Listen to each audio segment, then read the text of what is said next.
Bíblia, por gentileza, em Mateus, no capítulo 4.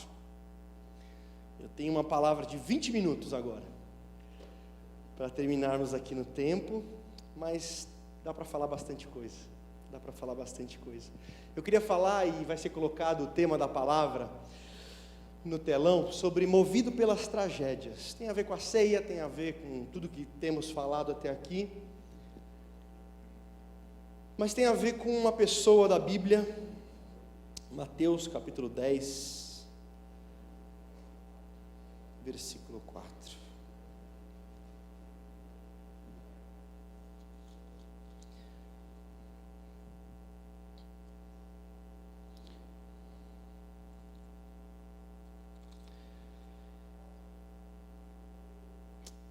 Diz assim: Simão cananeu e Judas Iscariotes, que o traiu. Interessante, é só até aqui, é o texto que a gente vai partir para falar algumas coisas. Você se lembra de um mês, quando nós tivemos a última ceia, que nós falamos sobre João, e que João sempre que falava acerca de si mesmo, ele se mencionava, ele dizia, o discípulo a quem Jesus amava. Pois bem, quando você vê Judas, o Judas Iscariotes, o Judas que traiu Jesus, seja em Mateus, seja em Marcos, seja em Lucas, em todas as listas que os discípulos aparecem, sempre termina assim: Judas Iscariotes, em último lugar, aquele que o traiu.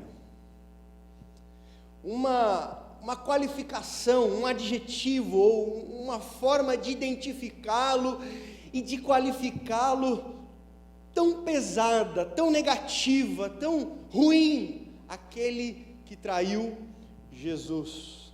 Mas sabe, queridos, as coisas não precisavam ser assim. Olhando para a história de Judas propriamente, e deixando aqui algumas especulações teológicas que tratam Judas predestinado, Judas, se Judas não tivesse traído, o que teria acontecido, como Jesus teria morrido, enfim, todas essas especulações. Eu queria deixar para olhar para Judas agora. Imaginar que a história de Judas não precisaria ser uma história de alguém qualificado como aquele que traiu Jesus. Pelo contrário, ele é o único discípulo da região da Judéia, que é mais para o sul, que era uma região considerada melhor, uma região considerada mais voltada para Deus, do que a região da Galileia, de onde vieram todos os outros discípulos.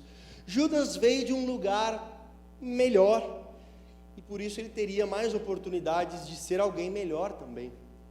Mas não só isso, o nome Judas, que hoje ninguém coloca nos filhos, né? Vou dar o nome de Judas. Pode até ser, se você chama Judas não há problema nenhum. Mas no Novo Testamento nós temos vários Judas. E não é nenhum, nem dois, nem três, nem quatro, é 5, 6 e mais. Por quê? Porque Judas não só é a versão grega de Judá, mas também havia um herói nacional, um herói de Israel chamado Judas Macabeu, que foi um homem importantíssimo para Israel, para libertar Israel antes desse Judas Iscariotes, 150 anos antes desse Judas Iscariotes. Esse Judas Macabeu liderou uma revolta, liderou uma libertação do povo de Israel contra os gregos de forma geral. E por isso agora receber de um pai ou de uma mãe o nome de Judas, puxa, isso era algo maravilhoso. Isso vinha carregado de expectativa. Um pai e uma mãe que, quando viam que o filho era um menino, escolhiam Judas porque pensavam: este filho será um herói, esse filho será um novo libertador, esse filho será um novo líder político, esse filho será um homem importante na história do nosso povo. Judas vinha acompanhado de grandes expectativas, seja o lugar onde ele nasceu, seja o nome que ele tinha. E agora não só isso, ele é um dos 12 escolhidos para andar com Jesus. Não só havia então a expectativa dos seus pais ao lhe dar o nome de Judas, Mas havia também uma escolha de Jesus para que ele fizesse parte do grupo dos 12. Coloca o próximo slide. Esse autor é Augusto Cury, não estou nem indicando e nem não indicando, tá, gente? Só estou mencionando uma frase dele. Judas tinha todas as condições para ser transformado num dos grandes líderes que mudariam a história da humanidade.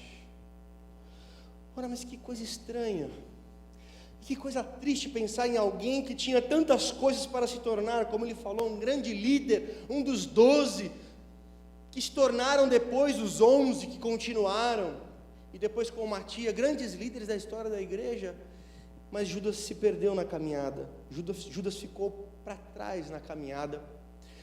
E um dos momentos marcantes da vida de Judas, um divisor de águas da vida de Judas, foi um dia, que está lá em João 12, você leia depois, onde Maria, irmã de Lázaro, veio até Jesus e derramou nos pés de Jesus um nardo puro. Nardo era um óleo extraído da região do norte da Índia, era um negócio caríssimo. O valor daquele líquido, daquele óleo que ela derramou sobre os pés de Jesus, era resultado do trabalho de um ano, o preço daquilo. Um ano de trabalho para que a pessoa tivesse condições de comprar aquele nardo. E aquela mulher entra aos pés de Jesus, derrama esse óleo. E olha que interessante, ninguém derramava óleo nos pés das pessoas. Naquela época, apenas os grandes convidados, os convidados importantes, recebiam um derramar de óleo na cabeça. Unge a minha cabeça com óleo. Os convidados recebiam uma hidratação, enfim, várias coisas, que só os convidados importantes recebiam na cabeça.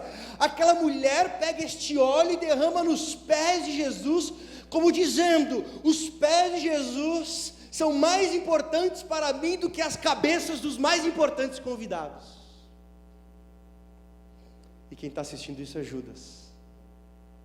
E nessa hora Judas fala: por que não se pegou o dinheiro desse valor, se vendia tudo isso, e se deu aos pobres?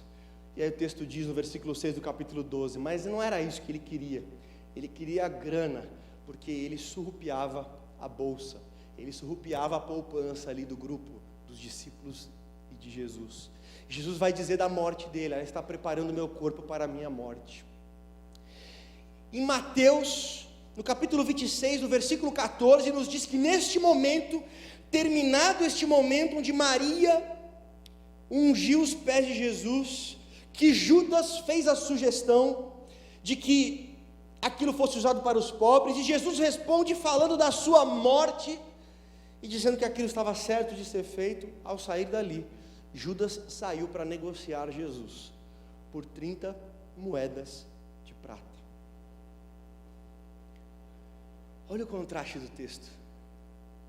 De um lado, Maria, ela pega algo caro, algo raro, e coloca aos pés de Jesus. Judas sai dali para vender Jesus por um preço que valia 1/3 daquilo que Maria tinha derramado aos pés de Jesus. Aquilo que Judas recebeu, as 30 moedas de prata, não comprariam aquele óleo. O dobro daquilo não compraria aquele óleo. E aquilo Maria derramava aos pés de Jesus. Mas naquele momento Judas estava vendendo Jesus, basicamente por 2 motivos. Primeiro é o seu amor ao dinheiro. Primeiro é o seu apego ao dinheiro. Primeiro a sua ambição e tudo aquilo que vem acompanhado com o dinheiro. Mas segundo, pela frustração. Naquele momento em que Jesus fala de sua morte, Judas, ele tinha uma expectativa que Jesus fosse um Messias, como Judas Macabeu, um líder militar, um líder que libertasse Israel dos romanos, um líder que fosse um político vencedor, um Messias que fosse um líder da nação para expulsar romanos e estabelecer uma nova nação livre, poderosa e tudo mais. Mas agora esse Messias está falando que vai morrer.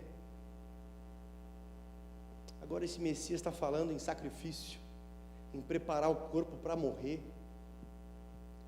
tudo aquilo que era mais importante para Judas, que era o dinheiro, e que eram as suas ambições, as suas expectativas políticas, militares, em Jesus, ruíram. E vai acontecer exatamente isso. Pode passar o texto. Judas vai vender Jesus, vai negociar Jesus, e a história vai terminar assim, porque esse não é o tema da palavra ainda, e nós vamos acabar no horário. Então Judas, o que o traíra, vendo que fora condenado, ou seja, Judas vendeu Jesus, viu que ele foi aprisionado, ele deu as dicas, ele conhecia o hábito de Jesus, ele sabia onde Jesus estaria, num lugar escondido, num lugar secreto, mas onde ele poderia ser pego.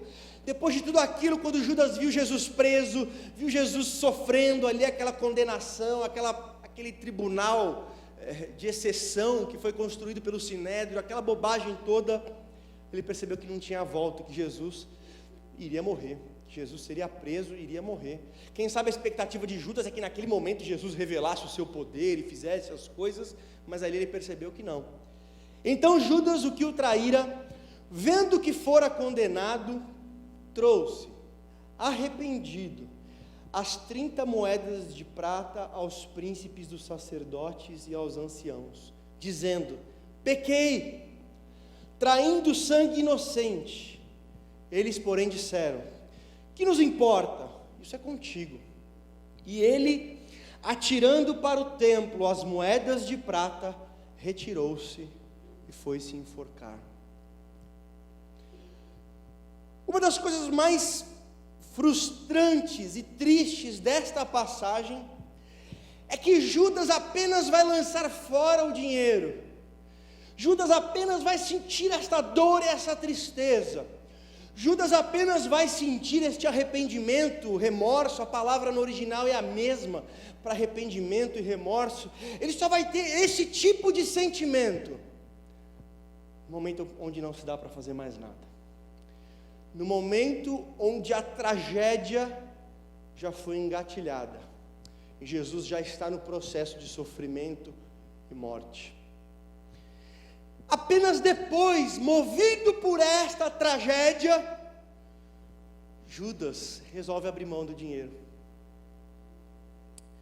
Há uma história na Bíblia, que você também não precisa abrir agora, em Juízes capítulo 19, que nos fala de um período dos juízes muito complicado na história de Israel. Deus chamou para si um povo, mas esse povo era formado por 12 tribos, até 13 na verdade, mas com terra, 12 tribos com terra. Mas Deus queria que eles continuassem como um povo, que eles continuassem comprometidos como uma nação, que eles estivessem ali logisticamente separados por tribos, mas que o coração deles fosse unido, que os corações deles fossem unidos, que eles estivessem juntos como povo, como nação. Porém isso não aconteceu, e o livro de Juízes é um livro que retrata cada tribo cuidando de si, cada tribo fazendo o que queria, cada tribo importando-se apenas consigo mesmo e não com os outros. Enquanto Deus queria que eles fossem unidos, eles viviam de forma largada, separada, de forma bastante distante. Pois bem, no capítulo 19 de Juízes acontece uma tragédia. Um homem com a sua mulher, eu vou resumir a história, mas foram atacados na região de Israel, e essa mulher foi violentada por toda a noite, e de manhã ela se colocou na porta da casa, e quando foram ver, ela tinha morrido. O marido daquela mulher tomou o corpo dela, partiu em 12 pedaços, e mandou um pedaço do corpo daquela mulher para cada tribo de Israel, dizendo: em algum outro lugar aconteceu algo como isso? Olha que tragédia, olha que texto, não dá nem para almoçar depois. Aí veja o que aconteceu, no versículo 20, no capítulo 20, versículo 1, pode pôr o próximo. Então, todos os israelitas de Dan a Berseba, ou seja, do norte ao sul, saíram como um só homem, e se reuniram em assembleia perante o Senhor em Mispa. Olha o mesmo princípio acontecendo. Deus queria que eles fossem unidos, Deus queria que eles estivessem juntos, Deus queria que eles tivessem um comprometimento de coração, mas eles viveram em distanciamento.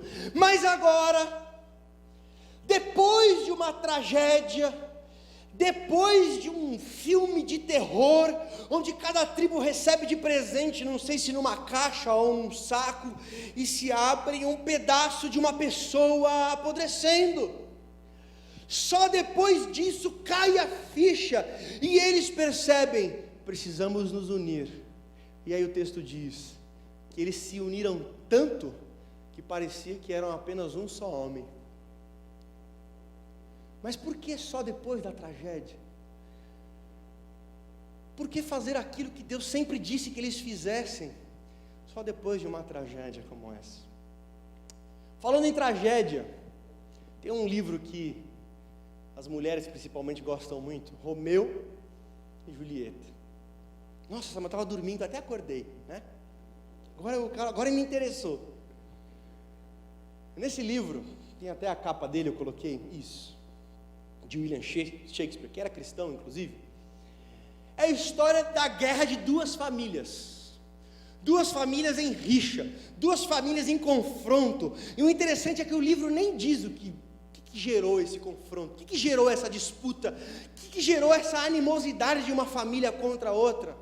O texto nem explica, porque nem era importante, provavelmente algo pequeno, provavelmente algo banal, mas que o tempo vai passando e cria uma parede, cria um distanciamento que depois ninguém sabe explicar o porquê.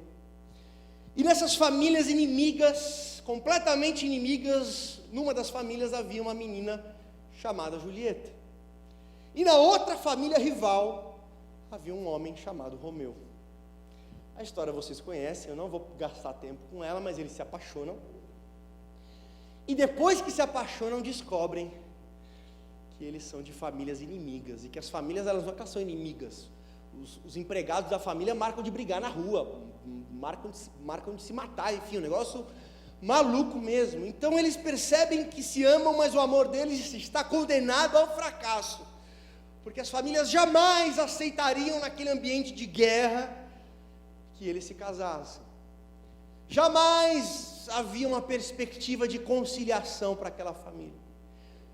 E eles se escondem, muitas coisas acontecem. Eu sei que, resumindo a história, eles pensam ali uma estratégia, eles vão fugir. Só que dá errada a ideia. Ela tem que fingir que morreu, e ela toma um negócio para fingir que morreu, para o corpo dela criar ali sintomas de alguém que morreu, mas na verdade ela estava viva.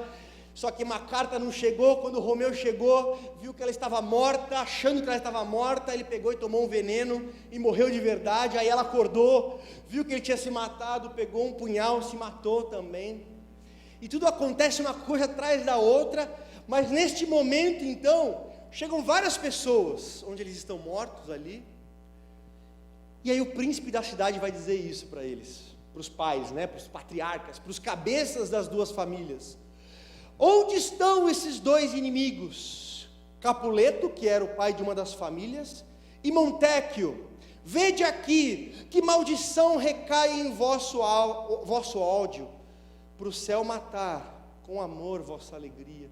Ou seja, o líder da cidade está falando: olha o fruto da briga de vocês, olha o que aconteceu graças à briga de vocês. E nesse momento eles dois apertam as mãos e se reconciliam, os pais, dizendo: eu vou fazer uma estátua para Julieta.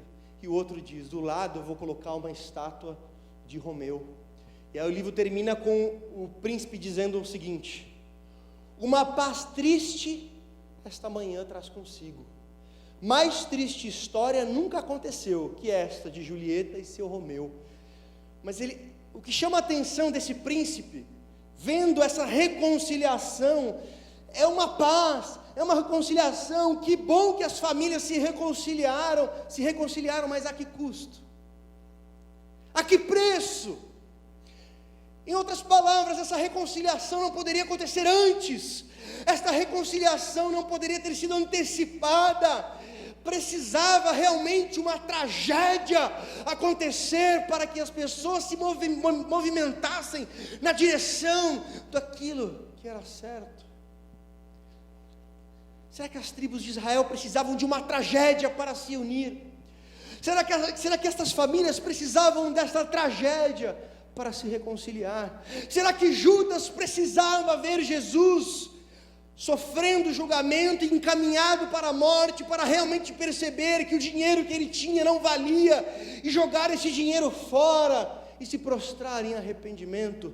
Por que não antes, Judas? Porque Judas não fez isso quando ele ouviu, por exemplo, a parábola do filho pródigo, que falava do amor do pai em receber os seus filhos que estavam distantes.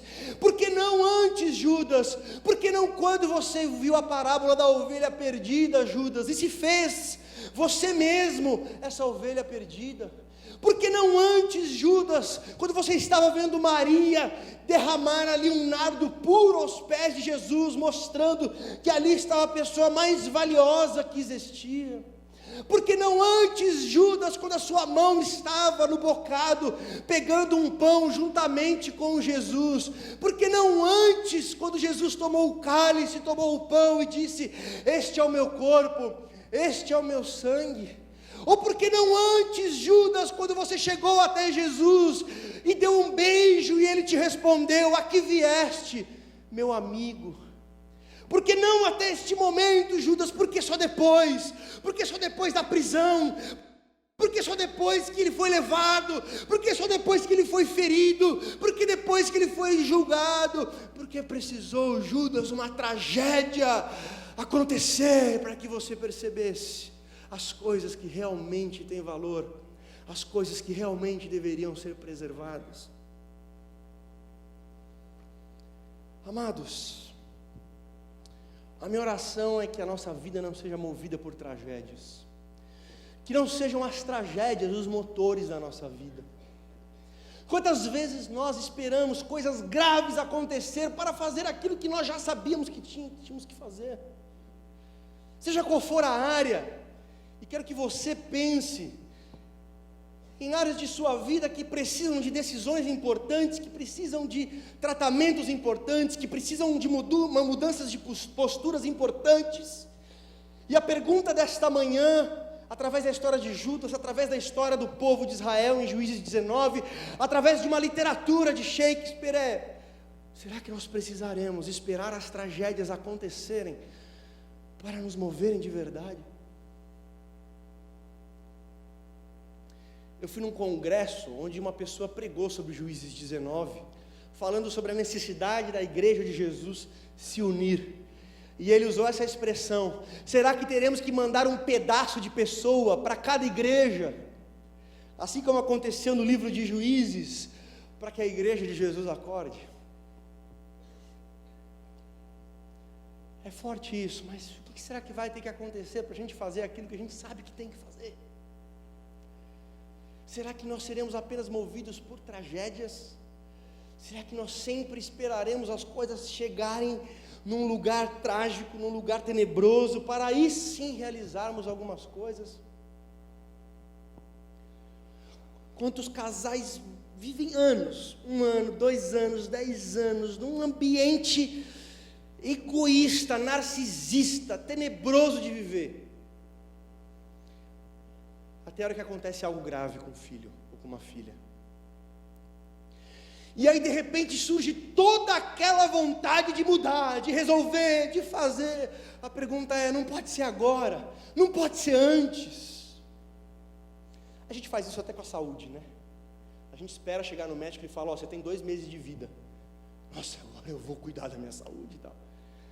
Puxa, que tendência triste é essa que a gente tem. Com Deus mesmo. Quantas vezes a gente leva as coisas de Deus mais ou menos, mas quando a coisa bate, quando a notícia ruim vem, quando o temporal, Deus, aí vem aquele fervor, vem aquela vida. Por que não antes? C.S. Lewis até dizia que a dor é o megafone de Deus para um mundo que está surdo, que pessoas não querem ouvir e não há outro jeito senão a dor, senão um trauma, senão um momento de tragédia, muitas vezes, para abrirmos os nossos olhos. A pergunta é: por que não antes? Por que não antes? Eu não sei o que teria acontecido com Judas, eu não sei muitas perguntas. Aliás, eu nem sei por que ficava com ele a bolsa da contabilidade entre os discípulos. Mas o que eu sei é que, quem sabe se ele tivesse escolhido aquele momento antes, quem sabe coisas que nós precisamos trazer para hoje, porque, irmãos, há outras coisas que nos movem, há outras coisas que nos impulsionam. Não precisa ser a tragédia a nos movimentar, não precisa ser a tragédia a nos fazer agir, não precisa ser a tragédia a nos fazer tomar decisões importantes. Nós temos a ceia agora, que seja o amor de Deus a nos mover para as decisões e para as atitudes importantes, que seja a gratidão a Deus, que seja a honra a Deus, que seja o senso de responsabilidade, que seja o senso daquilo que é certo e errado, que seja o comprometimento com Deus, que nos mova, que nos faça agir, que nos faça tomarmos as decisões e as atitudes que precisamos tomar, antes que te liguem, antes que chegue a notícia, antes que testemunhemos tragédias. Não sejamos movidos por tragédias. E acaba com essa história triste. Judas enforcado. Eu queria te convidar a ficar de pé, para nós orarmos, para nós colocarmos isso diante de Deus, num tempo de ceia, aproveitando já chamar a diaconia. E quando a gente toma a ceia, é um dia de se lembrar o que nos move, irmãos. Não é só um dia para a gente cumprir um protocolo, uma formalidade. É um dia para a gente se lembrar do que nos move, do que nos inspira, do que nos movimenta, do que nos faz levantar e acreditar e ter esperança e ter fé e caminhar. Podem ficar à vontade, podem subir, por gentileza. Queria que você fechasse os seus olhos, por favor. E pudesse pensar na sua vida, pudesse gastar um tempinho, falar, puxa Senhor, o que eu preciso trazer para a minha vida, que eu consigo enxergar agora, que eu já posso ver agora, que eu já posso viver agora, para que nenhuma tragédia tenha que acontecer, para que eu tome as atitudes que eu preciso tomar. Ô Senhor, Espírito Santo de Deus, fala em cada coração. Ó Deus, em nome de Jesus, que haja reconciliação antes da tragédia,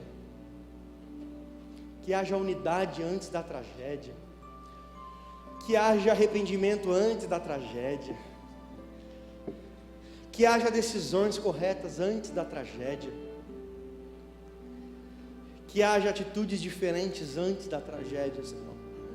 Nós não queremos ser movidos pelas tragédias, Senhor, mas movidos pelo amor, pela gratidão, pela responsabilidade, pela fé, pela esperança. São essas coisas que nós queremos que nos movam, Senhor. E que não sejam as notícias traumáticas, o gatilho da nossa vida, a nos fazer sair da inércia, mas que sejam estas verdades da fé, da esperança, do amor, da gratidão, da responsabilidade, que sejam estas coisas que nos movimentem diariamente a ser aquilo que o Senhor quer que sejamos. Ajuda, Senhor, a cada um. Ajuda a cada um, Senhor. Eu não quero para a minha vida, Senhor, eu não quero nenhum dos meus irmãos apenas se movendo pelas tragédias, Senhor, e depois tem que amargar histórias tão tristes como essas que passamos de Judas, de Israel, e até uma história fictícia, Senhor. Ajuda-nos, Senhor, que neste tempo de ceia, onde cada um vai receber o pão que representa o teu corpo, Senhor, e o cálice que representa o teu sangue, a tua entrega por nós, que venha à nossa mente todas as nossas inspirações, todos os nossos motivos, todas as razões pelas quais nós nos movemos e fazemos o que fazemos, e que seja essa a verdade da cruz, a verdade da ressurreição, a verdade do amor de Deus, a verdade da presença de Deus, a verdade da nossa vocação, a verdade do nosso chamado, que sejam estas coisas que nos façam tomar as posturas que devemos tomar sempre, em nome de Jesus.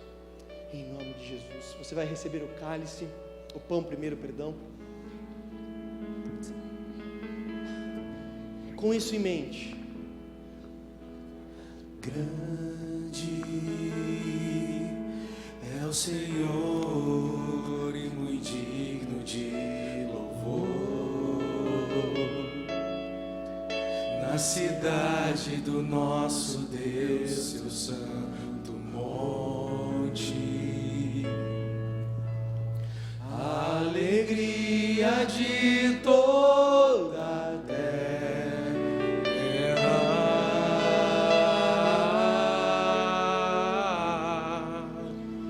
Grande é o Senhor em quem nós temos a vitória e que nos ajuda contra o inimigo. Por isso diante dele nos prostramos. Só eles queremos o teu nome engrandecer e agradecer-te por tua obra em nossas vidas. Confiamos em teu infinito amor, pois só tu és o Deus eterno sobre toda a terra e céu. Em nome de Jesus, você não vai perder as pessoas preciosas da sua vida para precisar acordar. Você não vai perder o seu coração como Judas perdeu para precisar acordar. Você não vai perder as coisas mais valiosas da sua vida e descobrir apenas tarde demais. Em nome de Jesus, que no teu coração esteja a presença de Deus para te impulsionar para tudo aquilo que é necessário. Em nome de Jesus, que todo ego, todo orgulho, toda soberba que se tornam barreiras para que tomemos hoje as decisões que precisamos tomar, que tudo aquilo que nos aprisiona e que são barreiras para aquilo que Deus quer para nós, que essas coisas não te vençam em nome de Jesus. Em nome de Jesus, seja quem você é, por meio do chamado de Deus, por meio da vocação de Deus, por meio do amor de Deus, por meio da fé que você tem em Deus, por meio da esperança que você tem, que estas coisas movam a sua vida, porque há um Cristo entre nós, há um Cristo no seu coração, há um Cristo entre você e a pessoa que está ao seu lado, há um Cristo entre nós, há um Cristo na sua casa, há um Cristo neste casamento, há um Cristo nesta família, há um Cristo entre pais e filhos, filhos e pais, há um Cristo entre você e aquelas pessoas com as quais há uma barreira tão grande. Há um Cristo. Oh Senhor, obrigado pelo teu corpo partido por nós, para abrir um novo caminho. Através do seu corpo partido, um novo caminho foi aberto, Senhor. Obrigado porque nós temos um novo caminho. Se não tivéssemos o que fazer, mas temos um caminho diferente do aprender pelas tragédias. Temos o caminho aberto pelo sacrifício de Jesus, pelo corpo de Cristo partido por nós. Muito obrigado, Senhor, por este novo caminho, por essas novas possibilidades que o teu evangelho proporciona para a vida de cada um, para a minha vida, em nome de Jesus. Todos receberam? Alguém não recebeu ainda? Levante a mão bem alto.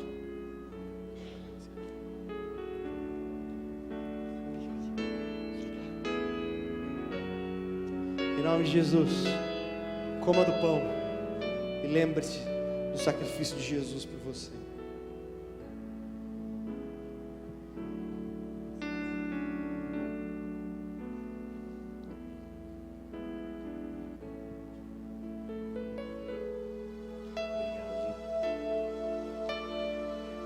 Talvez você pense assim: puxa, mas para mim já foi. Eu já perdi muitas coisas que já não há mais tempo para recuperar. Eu já aprendi com tantas tragédias e as tragédias já estão na minha memória. Quando eu olho para Judas, eu fico pensando se ele não tivesse se enforcado, se ele tivesse voltado e se arrependido. Pedro negou Jesus. A palavra usada para o que Pedro sentiu é a mesma para que Judas sentiu. Aquela palavra arrependimento, remorso, é a mesma. A mesma palavra. A diferença é que Pedro continuou. A diferença é que Pedro permaneceu junto. A diferença é que Pedro foi procurar Jesus depois. A luta não acabou ainda. Coisas passaram e passaram. O tempo não vai voltar atrás, mas há um novo amanhã. Há uma continuação nessa história. Em nome de Jesus há coisas novas. Em nome de Jesus há coisas novas. Siga em frente. A palavra de Deus diz em 1 João capítulo 1 versículo 7 que o sangue de Jesus nos purifica de todo o pecado. Esse sangue te cobre para novos começos, para novos momentos. Em nome de Jesus, ao participar do cálice, lembre-se que o final da história são as bodas do Cordeiro, é ceando com Cristo. O final da história é em festa, o final da história é em verdade. Você vai chegar lá, e você vai chegar lá. Se eu e você aprendemos por meio de tragédias do passado, não precisa ser mais assim. Agora é este sangue, agora é este sacrifício, é este amor, é esta vida, é este perdão e essa renovação que vem de Deus. Senhor, nós te agradecemos pelo teu sangue vertido por nós. Neste momento, Senhor, fazemos memória dele não apenas como um ritual e uma formalidade, mas como uma memória de esperança, como uma memória de vida, como uma memória, Senhor, de muitos recomeços nessa manhã. Recomeços de pessoas que olham para trás e como eu aprendi por meio de tragédias, porque eu só aprendi aquelas coisas depois que tudo aquilo aconteceu, mas que hoje, Senhor, por meio do teu sangue, nós queremos olhar através dos teus olhos para um novo amanhã, olhar por meio dos teus olhos para enxergar uma nova estrada, que só o teu sangue perdoador, só o teu sangue renovador é capaz de proporcionar a cada vida, Senhor. Em nome de Jesus, em nome de Jesus. Pode beber do suco da uva.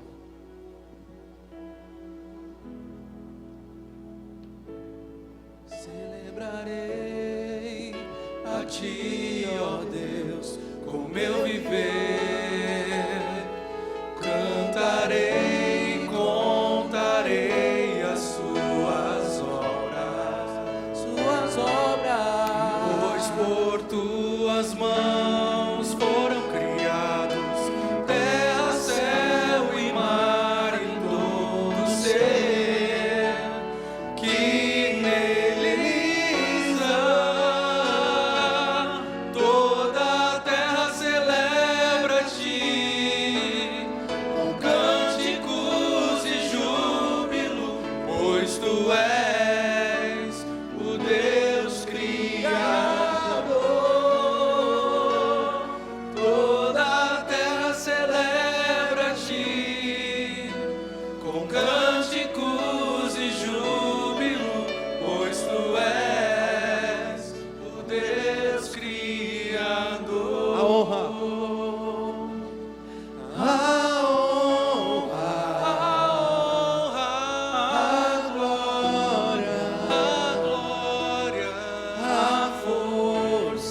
a força e o poder ao Rei Jesus,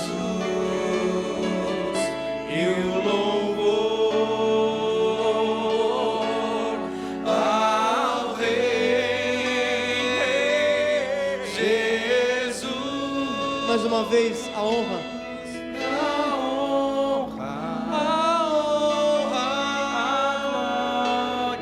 A glória, a força e o poder ao Rei Jesus, e o louvor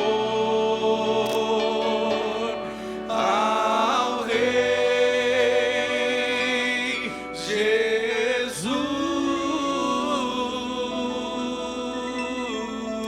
Aleluia.